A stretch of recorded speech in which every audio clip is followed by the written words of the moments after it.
What does that intro sound like? Yeah. So first thing that happens is the operator from whatever company you're using is going to be on the other line, and then they tell you they have a live transfer for you. You can pull their information up. You have a printout of address, date of birth, all the things. And he told me, "You ready for it?" And transfers over. And so the representative would say, "Okay, Rob, I have a licensed insurance representative on the other line for you. I'm going to hop off the call. Have a great day." "Okay, you too." And then I get on the phone with them. And so I would say something along the lines of, "Hey, Rob, my name is Chris. I'm going to be helping you get your policy put in place today." And I say that because I want them to know that this isn't just for a quote. We're putting this in place. And so, "Hey, Rob, this is Chris. I'm going to be helping you get your policy put in place today. How's your day going so far?" Going good. It's going good. Great. Yeah. It's a good thing. That's a good thing, man. All right. So it looks like you're obviously looking to get some life insurance put in place. I just want to verify a little bit of information with you real quick. I have your address down here as 123 Main Street. Is that correct? Yes, it is. Okay. Then your date of birth as 1/2/1964. Is that right? Mm-hmm. All right. Perfect. Let me just mark that down. All right. So now, obviously, you're looking for some kind of coverage. You have a mortgage right now that you're trying to protect, or is more for like final expense to make sure you're not burdening anybody if God forbid something were to happen to you? Final expense, is that what most of yours? I would. Are you asking me? I'm out of role play now. Okay. Most of them, are they mostly final expense? Most of them are final expense. Okay, so let's go with that. So if I'm looking for final expense, I don't want the family to have to deal with the burden. Okay, yeah, perfect. Out of pretty much everyone that I talk to, that's what most people are looking for. So we can definitely help you out with that. So the way, Rob, that this process is going to work is I'm going to ask you a few medical questions, try to get you pre-approved so we know what kind of products you're going to be eligible for. And then once we figure that out, we'll go through a couple different options, policy specific to you, and we'll pick out one of those policies that makes sense for your situation, and we'll go ahead and submit a request for coverage. Now, request for coverage is going to take anywhere from 1 to 2 weeks roughly to come back. And what the carrier is going to do in that time is they're going to look at things like your prescription history, your medical background. They want to make sure that no one's trying to take out any insurance in your name or anything, whether you can just escape from prison or hide out there in California, right, or wherever you are. So in the last 7 years, have you been treated for anything like heart attack, cancer, stroke, COPD, or diabetes that requires insulin? No. Okay, perfect. And what about the small stuff like high blood pressure, cholesterol, anxiety, depression, or thyroid issues? All of the above. All the above, all right. And are those conditions well controlled with medications? They are. They are. All right, perfect. So we should be able to help you out there. All right, so like I said, we're going to look at a few different options for you. And once we find one that actually makes sense, we'll go ahead and submit that request for coverage. So give me 1 second to pull this up. Now, you said your date of birth is 1/2/64, right? Mm-hmm. Okay, and do you smoke? I don't. All right. I do not. Perfect.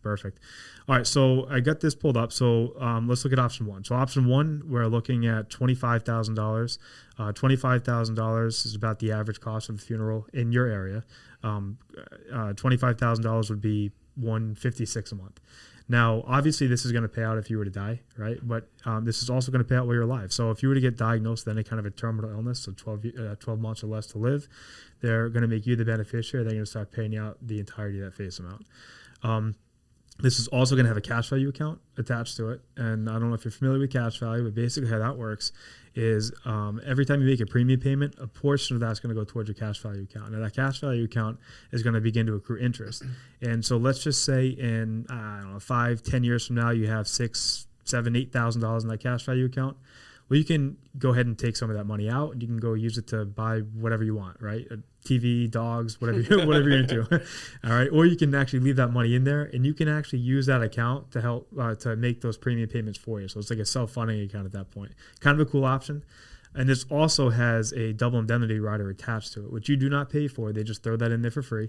And what this means is that if you were to die by any reason other than natural causes, so you get into a car crash, choke on something, fall, hit your head, walk in the woods, and the tree limb comes down to smash you in the back of the head and lights out, then they're going to go ahead and double that payment out. So instead of $25,000, they're now going to pay you out $50,000. Okay. So that's option one, okay? Option two, we're looking at $20,000.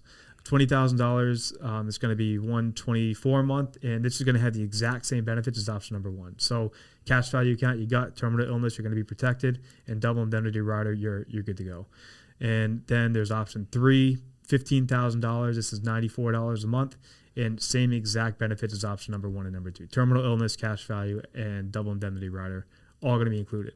So, Rob, out of those options, what would you think would make the most sense for your situation?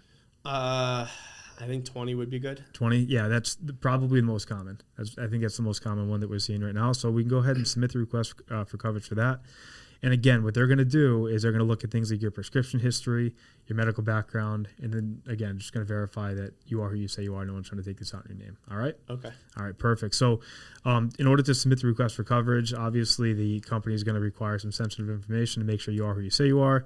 That's going to include your driver's license number, social security number, and bank account information. All right. So just go ahead and do me a favor. Go ahead and grab that information while I start getting this application put through. Okay. And then they 9 times out of 10, like, yeah, okay. Okay. You get pushback on what part of that?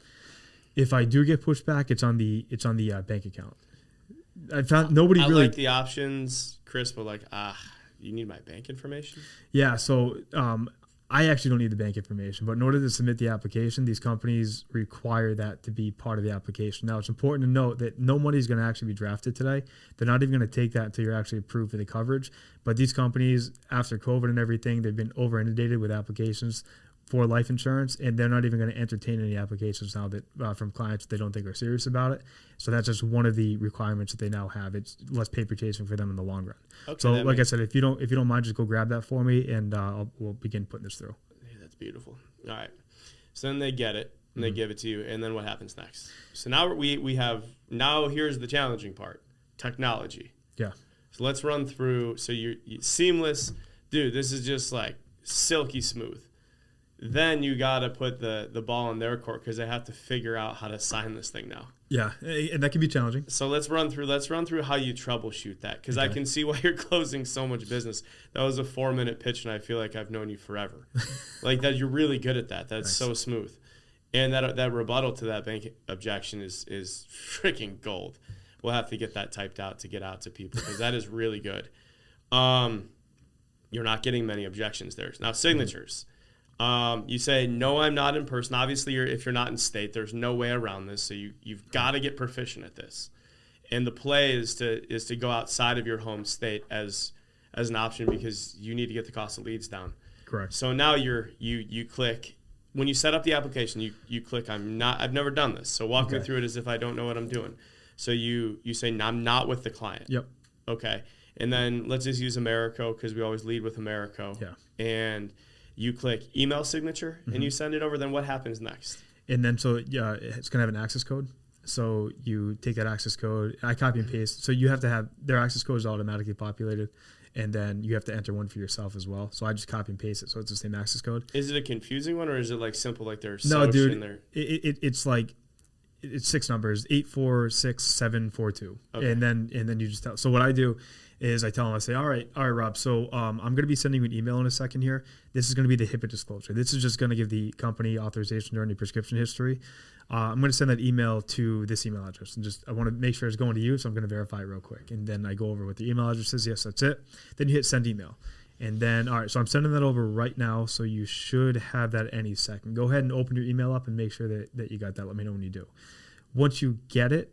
And you open the document, it's going to ask you for an access code. So when you get to that part, tell me, and I will let you know what that code is. And then, so you're keeping the control on that part too. They still need you at this point. Yeah, yes, and that's intentional. I like to. I want them to need me for the entire duration. Yeah. Okay. So then they do that, and then that's America's. That's a HIPAA one, and then the same thing. I've heard just whisperings that at the end of the Americo app, it's a little different than that initial one. Yes and no. So it's different in the sense that there's more places for them to click to sign. It's just like if you're doing it in person. It's the same. They sign the exact same thing. Same thing. They click here to apply, click here to apply. They're just doing that versus you? Yeah, they just do it instead of you. And they don't actually have to do their signature again. They hand you their signature on the HIPAA form.